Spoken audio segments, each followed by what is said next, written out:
E aí pessoal, tudo bem? Pessoal, não sei o que eu faço não, viu? É complicado. Assistência eu vou falar. Aqui na loja eu tô aqui há 10 anos, né? Há 10 anos que eu mostro meu trabalho aqui. Eu não tenho aporte de ninguém, né? Eu não tenho dinheiro de ninguém. Tudo que eu construí aqui eu posso afirmar literalmente que foi graças ao suor, trabalhando bastante. Não peguei emprestado, o banco nunca me emprestou dinheiro, né? Aí olha que eu já pedi uma vez ou outra, mas nunca me emprestou. Tudo que eu pago aqui é à vista, né? Eu digo investimento, no máximo é cartão, mas não tem diferença, acaba sendo à vista porque vai ser descontado, né? Não importa o que faça. Então, mas mesmo tendo um laboratório aberto, igual tem aqui, né? Vidrado, né? Olha aí. Pessoas que vêm aqui podem ver tudo que a gente está fazendo.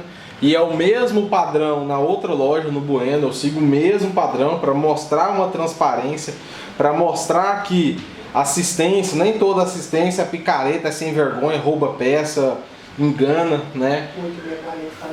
E mesmo assim, ainda tem gente que não aguenta de ir lá e falar besteira. Eu tô batendo bastante na tecla de equipamentos que... Deixa eu apoiar o braço aqui que eu tô cansado já. Eu tô batendo bastante na tecla de equipamentos que não dá reparo, porque falta peça, por falta de paciência do cliente. O que mais? Infelizmente vocês que acham ruim isso, né, a gente vai lá, tenta fazer o reparo, não dá certo porque às vezes tem uma GPU queimada e não existe um testador de chip. A coisa mais plausível que eu posso fazer é fazer um rebaling, e só depois do rebaling que eu posso garantir que o defeito era isso ou que era chip, por exemplo. Ou então eu começo, uma vez eu usei uma analogia que eu não sei quem elogiou, que acho que foi a Mariana que elogiou, quando estava todo mundo aqui ainda, que eu falei assim que eletrônica é como se fosse você fazer o conserto de algum equipamento eletrônico. É a mesma coisa que você consertar trilho de ferro, né, de trem, de locomotiva, essas coisas, que às vezes você começa a andar em uma locomotiva, em um trem, e tem um trilho que está estourado, arrebentado, saiu, né, saiu do lugar, por exemplo, ou quebrou, que seja. Você vai lá e conserta aquela parte, né? Você está no trem, você desce, para o trem, desce, conserta aquela parte e continua andando. Chega, sei lá, 10 km à frente, tem outro trilho que está com problema. Como você ia saber disso se não tivesse reparado a primeira parte? E eletrônica é basicamente a mesma coisa. A gente chega a um ponto onde tem um problema, por exemplo, a gente faz o orçamento. Encontrou que seja um capacitor faltando, que estourou, que rebentou, que saiu, que deu uma solda fria e rebentou, né? Seja uma solda fria. A gente passa o orçamento, o reparo vai ficar tanto, incluindo aquilo ali e talvez algum outro problema. Aí, isso ele vai para aprovação, o equipamento vai para aprovação, e depois da aprovação, a pessoa aprovando o reparo, a gente começa o reparo, aí faz a substituição do capacitor ou faz a solda de novo que tinha que fazer. E depois que faz isso, você detecta mais problema em um outro setor, que não teria como saber se não tivesse feito o primeiro reparo. Eletrônica é basicamente isso, tá? Não tem como a gente saber... Tem uma analogia que eu estou usando ultimamente, que eu gosto bastante, que o orçamento só fica concluído quando o equipamento dá certo. O orçamento ele só é concluído quando o equipamento dá certo e está funcionando e passou nos testes e está sendo entregue para o cliente. Tá? Isso é a conclusão de orçamento na parte eletrônica. Porque de outra forma teria que substituir todas as peças que tem que substituir, fazer todo o reparo, aí no final fala para o cliente, o reparo fica tanto. Mas aí você já está com o equipamento reparado. E se o cliente vira e fala assim, não quero que faça então. Aí você gastou, sei lá, 3, 4, 5 horas fazendo um reparo, porque isso sim seria um orçamento correto, para depois o cara virar e falar assim, não quero não, pode deixar. Beleza, direito dele, né? Só porque a assistência em si, ainda mais uma assistência que tem que produzir, hoje a gente está com o quê? Com 5 técnicos, 6 técnicos. A gente tem que produzir, tá? E isso aqui a gente está no mundo capitalista, a gente tem que produzir, né? Eu tenho que produzir, o Renato está aqui atrás, aqui tem que produzir.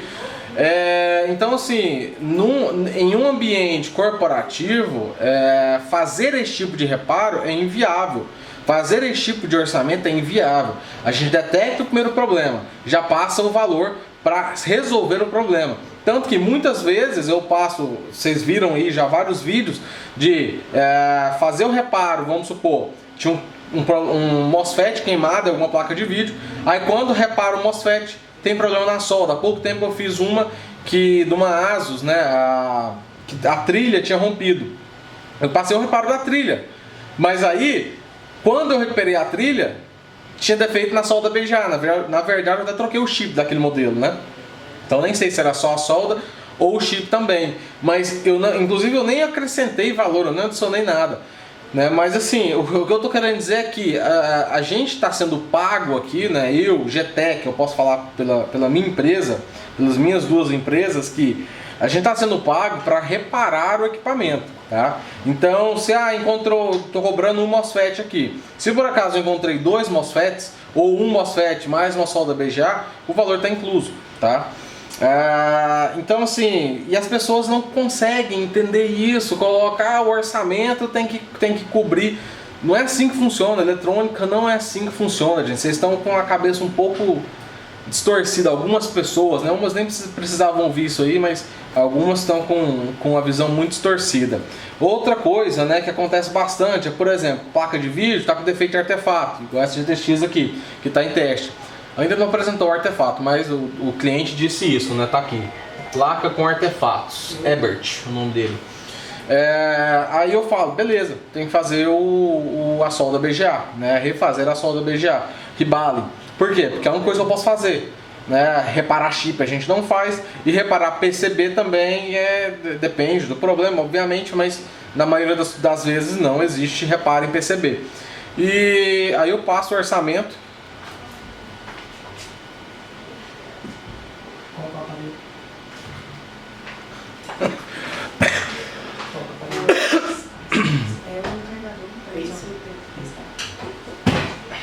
Isso eu coloquei um aqui hoje. Então, às vezes, o que acontece? Eu passo o rebalem, por exemplo. Faço o rebalem. Aí, depois que eu faço o rebalem, que é que eu tenho a certeza que o defeito é o chip, a GPU ou o rebalem. Se fiz o rebalem, resolveu? Beleza, show, melhor ainda. Melhor para mim que não perdi tempo.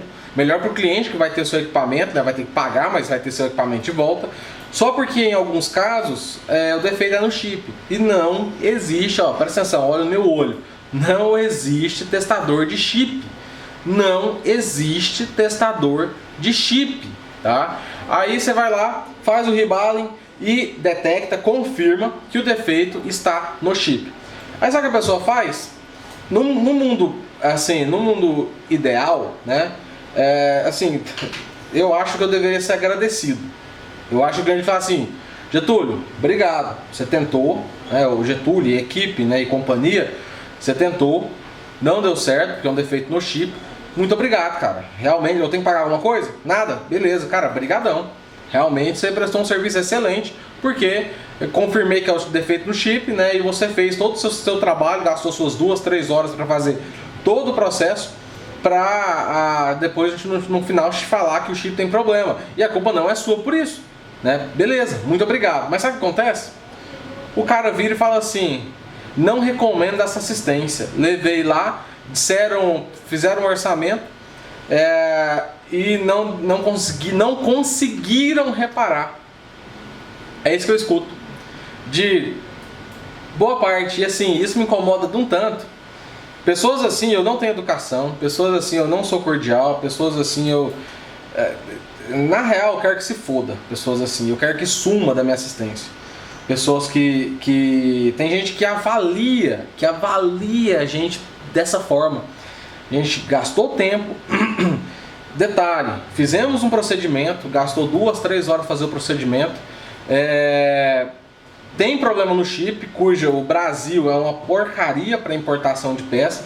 Não encontra peça no país, e quando encontra, você não sabe se tá boa ou não. Mas normalmente nem encontra.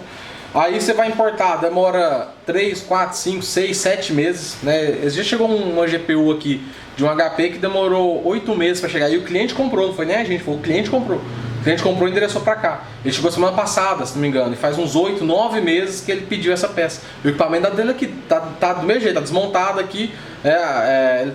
Ele na verdade tá levando para outra loja, quem tava cuidando era a Mariana. Então ela que vai cuidar lá. Então assim, 8 meses para chegar.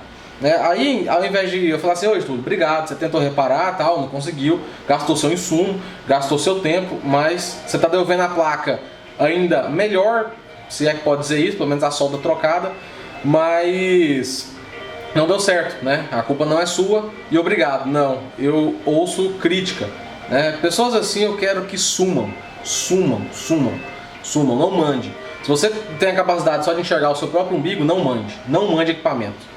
É uma injustiça tão grande, mas tão grande, alguns clientes que não têm o mínimo de compreensão e não conseguem enxergar um palmo na frente do próprio umbigo, né? O ponto de referência é o umbigo dessas pessoas. Ontem eu tive uma discussão com um cliente no Instagram. Deixa eu mostrar aqui pra vocês, olha o grau de doença, tá? Eu vou frisar mais uma vez, gente. Pessoas assim, que não conseguem enxergar que em outras profissões existem variáveis, eu não quero como cliente, beleza? Eu não quero, estou sendo bem sincero em dizer isso, tá? Eu não quero, não mande para mim, mande para outra pessoa, porque alguém que, para mim é um desrespeito à minha profissão, porque eu estou dando a cara a tapa todo dia, estou mostrando aqui o meu trabalho, né? O cliente entra, como eu estava falando aqui agora, pouco para vocês, tinha 6 clientes aqui e todos me vendo, né, gravando vídeo, vendo a gente trabalhar, tá? Então a gente não tem intuito nenhum de enganar, né, enfim, tá? Vou falar, viu? É complicado.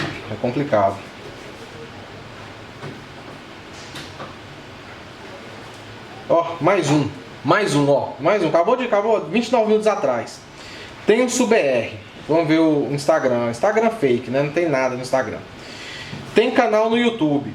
Procurei pelos vídeos que vi no mesmo que só mostram sucesso. Eu só mostro sucesso, gente? Deixei minha VGA e além de não consertarem, mandaram ela de volta toda cagada. Não recomendo. Local fundo de quintal. Tá aqui, gente. Tenso BR. Ó. Cadê, ó? Tenso BR, não tem nada, né? Tem nada, tá? Perfil obviamente fake, né? As pessoas, elas tendem a me atacar de uma forma que, vou falar, viu? Isso me entristece demais. E é esse tipo de coisa aqui que cada vez mais vocês têm assistências vagabundas, né, para mandar seus equipamentos. Porque as que fazem um trabalho de qualidade, eu me incluo nessa, a gente sofre ataque de forma muito desleal. Mas vamos lá, né? Esse perfil aqui, isso aqui é público, viu, gente? Então não tem nada problema em mostrar não, tá? Isso aqui é público, certo? Cadê? Ó. Matheus Viana Azevedo, tá? Vamos lá, esse aqui eu tava conversando com ele ontem. Ficaram, acho que mais de um mês com uma placa de vídeo minha, sem dar satisfação. Por fim, ainda falaram que não conseguiram arrumar. Não recomendo. Vamos lá. Eu fui procurar. Isso aqui era mais ou menos 8 da noite, né, de ontem. 8 não, umas 9 e meia da noite de ontem. E eu fui procurar no sistema, né, que equipamento que era esse, né? Matheus Azevedo, Viana Azevedo, né? Eu achei 3 equipamentos. Na hora eu achei só um, na verdade. Tanto que minha discussão depois dele foi por conta disso. Mas eu achei os outros 2 depois. Na hora eu achei só um. Esse um era... Ele trouxe no dia 31/1. Passamos o orçamento no dia... Fizemos o orçamento no dia 1/2. Informamos ele no dia 1/2 do orçamento. No dia 2/2 ele buscou que não queria arrumar. Não aprovou o orçamento. Beleza, direito dele, ok. Agora ainda vim difamar, falar que ficaram um mês. Aí eu fui olhar essa placa dele. Essa placa dele, essa outra que eu achei depois, eu tava editando o vídeo na hora, não tinha como mexer no computador. Eu até parei um vídeo para ver se eu achava a OS dele. Aí foi quando eu encontrei essa única OS. Depois eu fui procurar outro OS dele, né? Que aí na discussão lá, porque eu não baixo a cabeça, eu quero que pessoas assim, inclusive eu falo isso pra ele aqui, eu quero que pessoas assim sumam, leve pra outra pessoa, tá? Porque além da gente tentar o reparo, né, gastar insumo, tempo e ainda a gente sofre ataque por tentar reparar, né? Eu realmente não consigo entender. Fui olhar essa outra placa que ele falou. Essa placa realmente ficou um mês aqui, que foi na época, ainda tá bem lotado, mas foi na época que a gente estava muito lotado aqui, foi quando eu estava abrindo outra empresa, que Robson entrou de férias, Mariana entrou de férias, que eu deixei isso claro em vários vídeos, a gente estava lotado, demorando para reparar os equipamentos. Isso tá público, né? Todo mundo tem acesso a isso. Quem quiser, na verdade, né, saber, pesquisar, vai ter essa informação, que a gente estava enrolando um pouco realmente, porque estava muito lotado. E ficou um mês. Aí eu fiz esse reparo. Eu fiz o reparo, né? Acho que foi no final do dia 27 do 2, eu acho, eu não lembro, né? Tem que olhar ali. Mas eu fiz esse reparo. Era uma 970, que uma Ino 3D, né? Acho que é Ino 3D a marca dela. E fiz o ribale, apresentava artefatos, né? Ou não dava imagem, não lembro. Aí eu fiz o ribale, não deu certo porque o chip tem problema. Aí, ou seja, a gente gastou 2-3 horas para fazer o reparo, a tentativa de reparo, fizemos a solda, gastou insumo, gastou um tempo que eu poderia estar resolvendo outro para justamente não demorar um mês para arrumar uma placa. Não deu certo porque o chip tem defeito. O chip, cujo chip a gente não fabrica, a gente não tem como importar, e até por propósito nem tem para importar esse tipo de coisa, nem acha facilidade. E já expliquei sobre isso, quando acha é porque foi tirado de uma outra placa, porque o fabricante, o vendedor, o fornecedor não distribui peças assim. E o cliente vem falar isso. Assim, de verdade, gente, é por isso que vocês vão sempre sofrer com assistência sem vergonha. É por isso que a maioria vai sofrer com assistência sem vergonha. Porque a gente está mostrando trabalho, o cliente não pagou nada por essa tentativa de reparo e simplesmente ele vem falar que a gente não conseguiu resolver. Realmente não conseguiu, mas a culpa não é nossa. Vai reclamar para o fabricante, para o Ino BR, Ino 3D, vai reclamar para a ASUS, vai reclamar para a EVGA, Gigabyte, vai reclamar para XFX, MSI, porque a gente não tem culpa de não ter peça aqui. Pelo contrário, vai reclamar pro Lula, vai reclamar pro político, né, que só fecha, né, as nossas fronteiras e não permite a importação de tecnologia, de coisa nova, ou se pode importar, demora 3, 4, 5, 6, 7 meses para chegar, quando chega, tá?